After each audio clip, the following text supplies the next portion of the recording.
Okay, today I find myself back in the Vladivostok because I was kind of missing her. We're on the loop, by the way. Good map, like this map. When I was playing the Cossack, I just encountered another Vladivostok, and I thought, ah yes, big bad Uncle Vlad. Yeah, I mean she's got 406mm guns with shotgun dispersion. The guns are actually gigabad at certain ranges, but there's always a but. They get those improved Russian AP angles, and, well, when they work, oh my god. Also, she's probably one of the best battle tankers of her tier, to be honest with you. She's got a very strong armor profile. If you want to know more, check out one of my other Vladivostok videos, because I go into the build, the armor, layout, and everything. She's got a really tiny superstructure, so she's very hard to farm, which is a good thing when you're battle tanking, if you ask me. It's a powerful combination. Hard to farm and battle tanks. Yeah. There you go, the 406s. And, yeah, for some bizarre reason, probably because she's Russian, right? She gets 10-kilometer depth charge airstrikes, right? Yeah, her anti-submarine warfare is strong, which also is nice to have, and we do have a submarine in this match.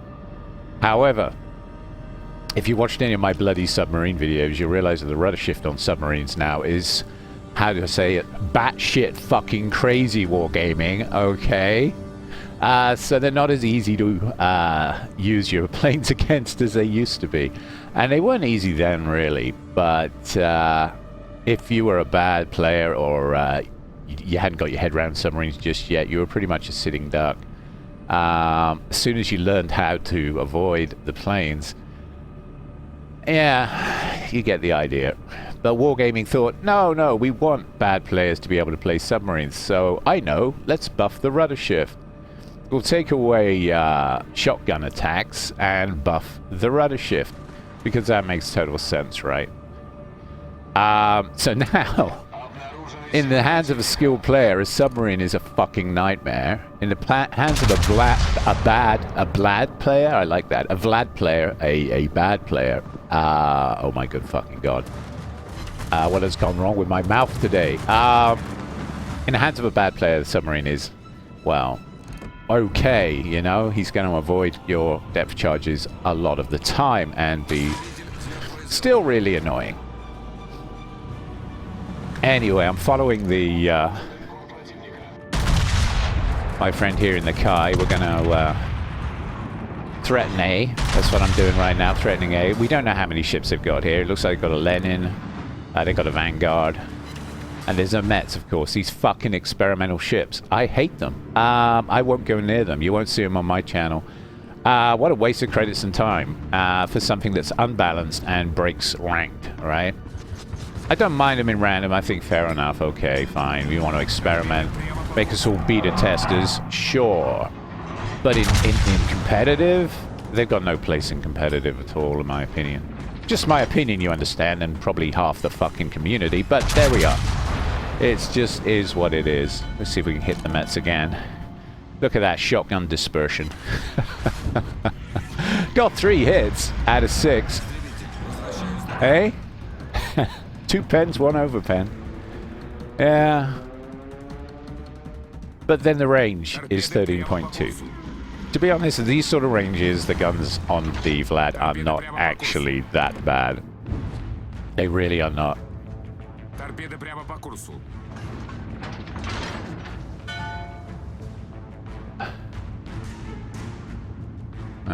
Lenin's pushing in. Okay, I'm going to be a little bit scared of the Lenin. I'm going to back off a little bit.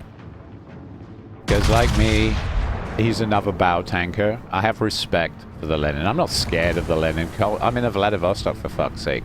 But you know what? I do have respect for the Lenin. And so should anybody seeing a Lenin bow tank them. Two good pens there on the Vanguard. Okay. Okay, torpedoes. That's a sub sign right there. Yeah, there's a submarine here somewhere. That's why I'm lit. There's a freaking submarine. He's going for the Kai at the moment. You see, he just landed 2 torpedoes on the Kai.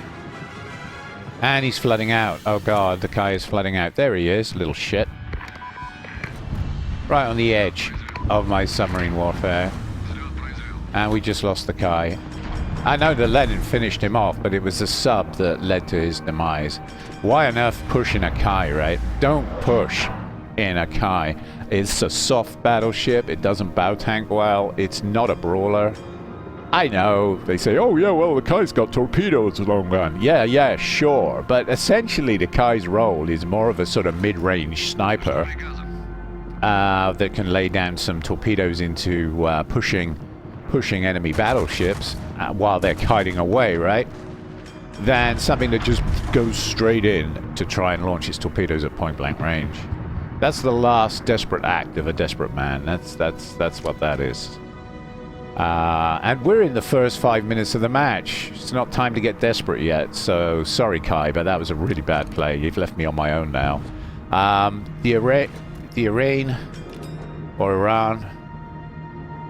is sat on the flank there, spotting for me. But he's low health. He should probably run like hell. I mean, they've got, what? 2 battleships, a submarine, and they had a Mets here. Okay. I guess the Kai got the Mets with a little help from the cruiser. Okay. And myself, of course. But it wasn't a fair trade, really. Not the best trade. Yeah, Lenin. Yeah. Where's your citadel? You see, he caught me napping. I'm too busy chatting to you guys. And honestly, or just talking to myself, actually. I'm only chatting to you guys when I post this, aren't I? And too busy jabbering away to myself. And out pops Lenin. And ooh, that could have been nasty. I took my eye off the ball. What I was doing was repositioning. You see this island next to me? The reason I moved across like that was I'm very aware of where the Salmon is, the submarine. And I want to block his torpedoes using this island. At the same time, I wanted to bow tank the Lenin when he plucked up the courage to push. But you know what? He pushed earlier than I thought he would. Came out from behind the island and saw a broadside, and he almost had me. But good old Uncle Vlad and his Starlinium. That Starlinium armor is strong. I'm being flanked by a Vanguard too. This is a nasty situation, right?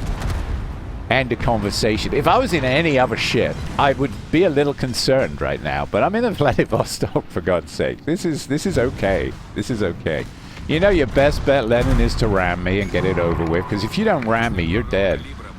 Okay, I think that's where the submarine is. You saw the ping. It swang over to the right, right? It swang over to the right. But his rudder shift is so strong that he's not where you think he is. I dropped those depth charges in completely the wrong place. Yeah, see? No damage. Ay.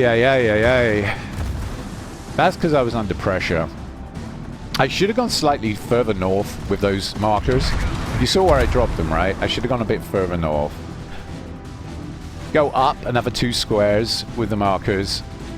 You know, the squares of the markers themselves. Two AoE marker squares up. And I might have clipped him. Okay, the Vanguard is now closing on me. You see what I've done? I've backed around this corner to keep the submarine off me while I'm bow tanking the Lenin, and now I can bow tank the Vanguard because the Vanguard's decided to push in rather than flank. Because he knows I've got the improved angles on the Russian AP and he doesn't want to offer broadside to me because he knows he's going to get his ass citadeled if he does. So I'm in this weird situation now. I'm quite excited about this. I've got a Vanguard and a Lenin right on my nose. This is great. This is good. And the Angel, bless him, is pushing back towards my position to support me. That's amazing. Thank you, Mr. Angel. What a good player. Now you see, again, I don't think I went far enough north with those. Unless the submarine decides he wants to get a little closer. But we got an opportunity here on the Lenin. We can take the Lenin down. Here we go. He's made a mistake, so let's punish him for it. Come on, guns. See, I'm aiming low with the reticle on the waterline, and Improved angles, baby.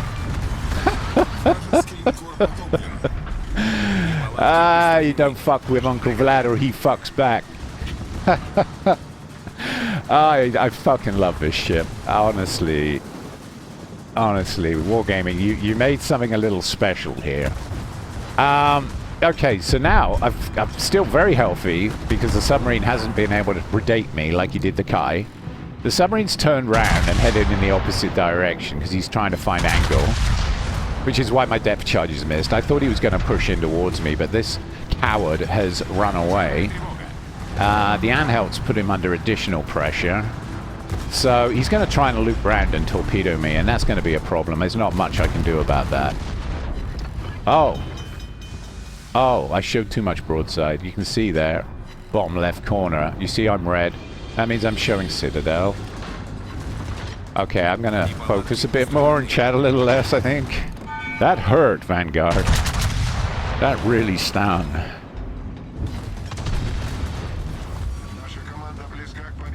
I mean, what's bothering me is the submarine, if I'm honest. It's not the Vanguard that scares me, it's the submarine. Okay, we're going to get this Vanguard now. He doesn't know it, but he's showing me broadside. My turn. My turn, Mr. Vanguard.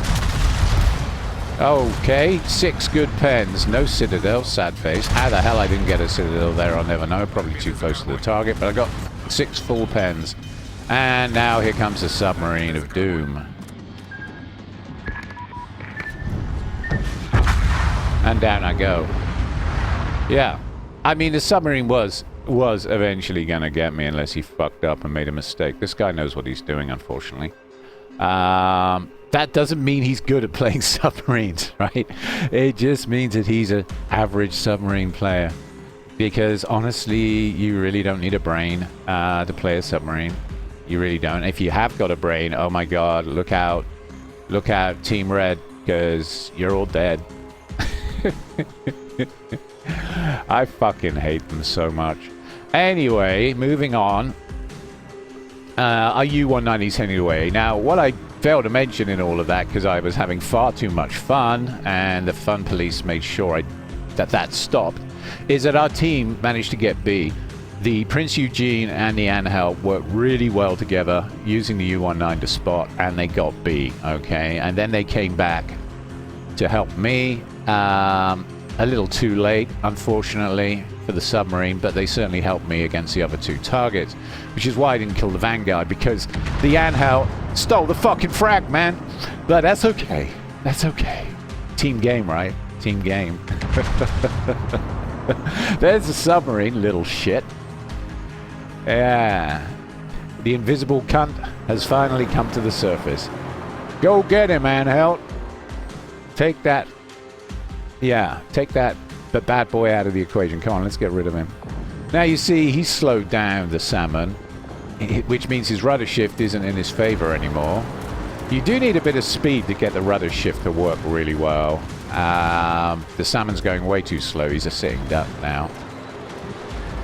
And there he goes. Anhalt got him. But he had a U-190 lighting him. He had the Prince Eugene there and the Anhalt. So it took 3 of them to really deal with that salmon, unfortunately. But there goes the Yarsfeld, and it's over. It's game over, man. Game over.